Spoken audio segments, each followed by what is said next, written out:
今日推出咗鴻蒙嘅6嘅公測版啦，電話已經升咗公測版啦。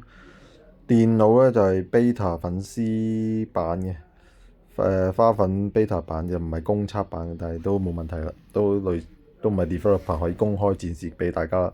咁兩部都升咗啦，陣間可以測試下啲功能嘅。你見到鴻蒙6。而家呢部電腦就係鴻蒙6㗎。鴻蒙6最大嘅好處就係碰一碰咯，我覺得最好用，就可以傳輸。而家試一試，打開小紅書，求其播一播啲嘢啊，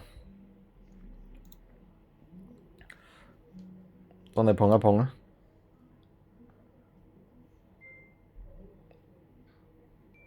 電話又可以接收到啦，好方便嗬。你其他 iOS 啊、Android 嘅電話、蘋果電話唔知做唔做到呢啲，應該做唔到。即刻接收到同一樣嘢。佢個多設備呢個微內核裏邊，華為真係好強，呢個鴻蒙系統，原生鴻蒙系統。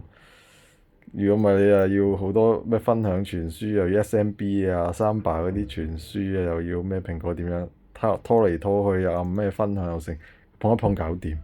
即係呢個我覺得超方便。呢隻蘋果應該都要咩分享啊？點樣點擊個檔案啊？點樣撳落去？但係佢而家同一個 app，有啲 app 直接扯過嚟得，幾方便。我呢個嗱電話有呢個咧，我分享懟上去咧就俾呢個電腦打開同一個 app 啦嚇。電話又可以傳輸到電腦，電腦又傳輸到電話。電話又可以傳輸到其他電話、手機啊乜都得。碰一碰去打機一齊打嗱，碰一碰嗶哩嗶哩，我呢度接收又可以睇到嗶哩嗶哩嗰套片。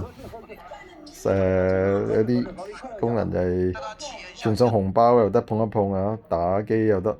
呢張相我對一對去，咁就傳輸到啦。平時如果辦公真係好好多，如果唔係平時啲電腦 Windows 嗰啲，又要去 WeChat send 啦，又話要 SMB 仲麻煩，抽嚟抽去，而家超方便，真係好鍾意鴻蒙辦公一體化。